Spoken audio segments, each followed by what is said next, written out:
Tangu nimeanza kushiriki tendo la ndoa mpaka sasa sijawahi kwenda zaidi ya raundi 2. Je, hili ni tatizo au ni hali ambayo ni ya kawaida?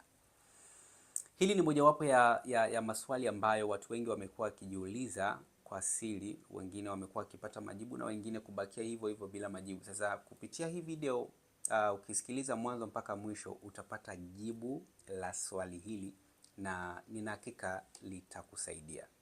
Iko hivi. Ukweli ni kwamba wanaume wanatofautiana uwezo wao wa kushiriki tendo la ndoa, na moja sababu kubwa ambayo inapelekea uwezo wa mwanaume kushiriki tendo la ndoa utofautiane huwa kwanza ni mazingira, lakini 2 ni afya, alafu 3 ni umri, lakini 4 ni uhusiano uliopo kati ya mwanaume na mwanamke. Okay? Na licha ya hayo yote ni hivi, kushiriki tendo la ndoa zaidi ya raundi 2 au raundi nyingi kwenye tendo si kigezo pekee cha kuonyesha kuwa una performance nzuri ya tendo la ndoa, kwa sababu una uwezo wa kwenda hata zaidi ya raundi 5, 6, lakini bado ukaonekana una performance ndogo ya tendo la ndoa. Kwa nini?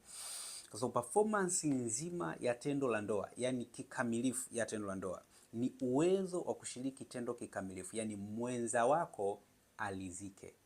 Kwa hiyo unaweza kujikuta ukashiriki tendo zaidi ya raundi 4 au 5, lakini ukawa unatumia dakika chache ukajikuta bado mwanamke wako hajalizika, bado ikaonekana ni hali ya upungufu wa nguvu za kiume. Sasa ili kuimarisha mfumo wako wa nguvu za kiume, yani kuongeza stamina ya tendo la ndoa, kuna vitu vya msingi ambavyo unatakiwa kuvizingatia. Jambo la kwanza, unatakiwa utumie lishe bora. Jambo la pili, ufanye mazoezi. Jambo la tatu, upate muda mzuri au mwingi wa kupumzika. Alafu jambo la 4, utumie tibalishe sahihi zilizo bora, salama kwa afya yako ya leo na ya kesho. Uwezo wako wa kuperform tendo la ndoa utaongezeka automatic. Okay? Sasa kwa ufupi niishie hapo. Ila kama utahitaji msaada zaidi, unaweza ukacomment hapo kwenye comment section au utachukua namba yangu kwenye bio and then utanicheck inbox, nitakusaidia.